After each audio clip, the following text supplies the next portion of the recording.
జై శ్రీరామ్ అందరికీ నమస్కారం వెల్కమ్ టు న్యూస్ అఖండ నేను మీ కస్తూరి శ్రీధర్ మిత్రులారా మీకందరికీ ఢిల్లీలో పరిస్థితులు ఏ విధంగా ఉన్నాయో ఒకసారి చెప్పే ప్రయత్నం చేస్తా అసలు ఢిల్లీలోనే కాదు దేశవ్యాప్తంగా కూడా చాలా దారుణమైన భయానకమైన పరిస్థితులు అయితే ఉన్నాయి వీటి నుంచి ఖచ్చితంగా మనం బయటపడి తీరాల్సిందే సరే అసలు ఢిల్లీలో ఏం జరుగుతుందో ఈ న్యూస్ ద్వారా ఒకసారి మీకు చెప్పే ప్రయత్నం చేస్తా ఈ ఢిల్లీ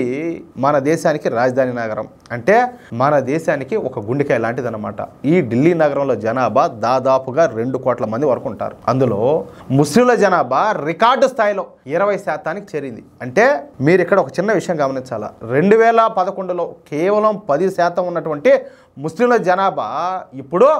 ఏకంగా రెట్టింపై 20% చేరుకునేది ఇదేందిరా 10 ఏళ్లలో 10% ఎట్లా పెరుగుతుందని చెప్పి మీరు అనుకోవచ్చు చెప్తా దానికి కూడా చెప్తా ఒక పక్క ఢిల్లీలో హిందువుల జనాభా తగ్గిపోతా ఉంటే అదే క్రమంలో ముస్లింల జనాభా క్రమేపీ పెరిగిపోతుంది ఇది మనకు పెద్ద తలనొప్పిగా మారిపోయింది అనమాట ఎందుకంటే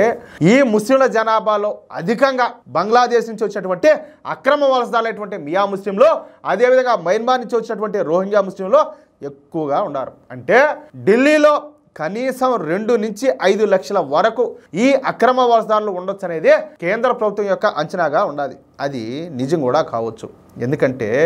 ఢిల్లీ గుండా ప్రవహించేటటువంటి యమునా నది పొడవున దాదాపుగా 20 కిలోమీటర్ల మేర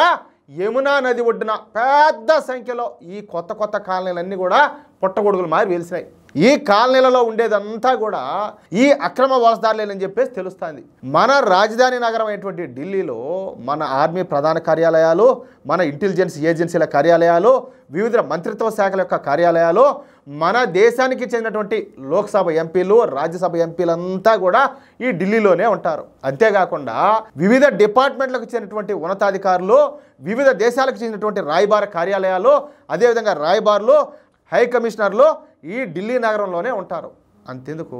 మన దేశ ప్రధానమంత్రి రాష్ట్రపతి ఉపరాష్ట్రపతి అందరూ కూడా ఉండే ఢిల్లీలో కదా దీంతో ఢిల్లీ నగరానికి సహజంగానే అధిక ప్రాధాన్యత అయితే ఏర్పడిందనమాట అయితే ఈ ఢిల్లీలో చేరినటువంటి ఈ అక్రమ వలసదారులు ఎలా తమ జనాభాను పెంచుకుంటున్నారో ఈ వీడియో చూస్తే మీకు ఒకసారి స్పష్టంగా అర్థమవుతుంది ఒక ప్లాన్ ప్రకారమే ఈ అక్రమ వలసదారులంతా కూడా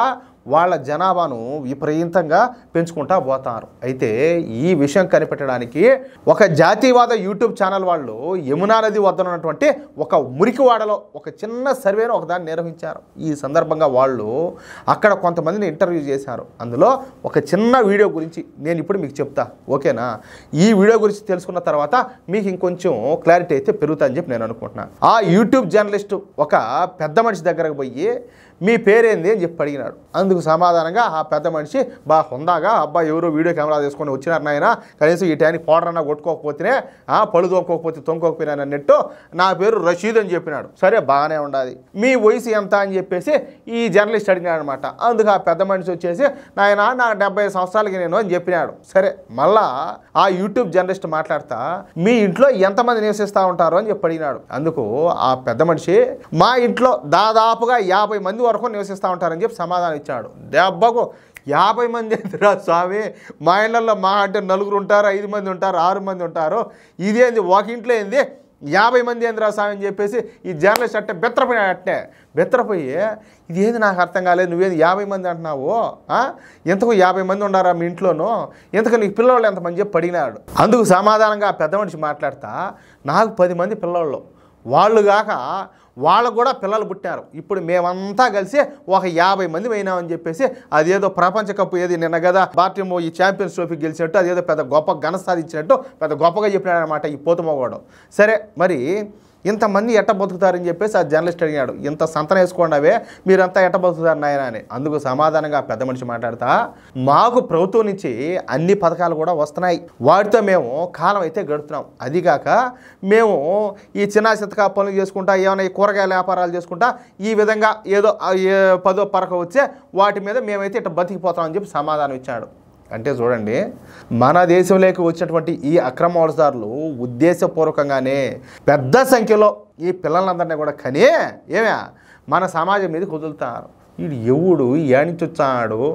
ఓడికి 10 మంది పిల్లవాళ్ళు ఏంది, వాళ్ళకి మళ్ళీ పిల్లవాళ్ళు ఏంది, ఇంకా వాళ్ళకి మళ్ళీ ఎంతమంది పుడతారో,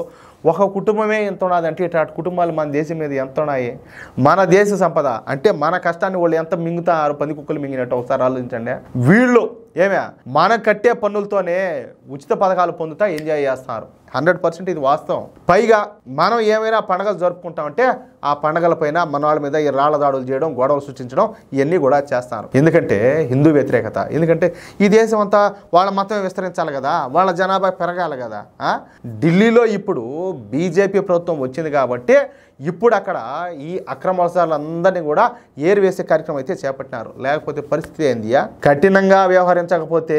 రేపు మన తెలుగు రాష్ట్రాల్లో కూడా ఇదే గతి పడుతుంది. డౌట్ ఏం లే.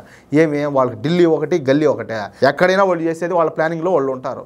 మన పనులు మనం ఉంటే వాళ్ళ పనులు వాళ్ళు ఉంటారు. రేపు మనకు తెలీదు, రేపు ఏదైనా ఇబ్బంది వచ్చినప్పుడు తెలుస్తుంది. ఏందిరా నాయన ఇదని చెప్పి కనీసం ప్రాణాలు కాపాడుకునేదాన్ని కూడా ఇబ్బంది పడాలా. ఆ స్థితి తెచ్చుకోకుండా, ఆ పరిస్థితి రాకుండా జాగ్రత్త పడదాం. అది విషయం అయితే. ఏమంటారా మిత్రులారా?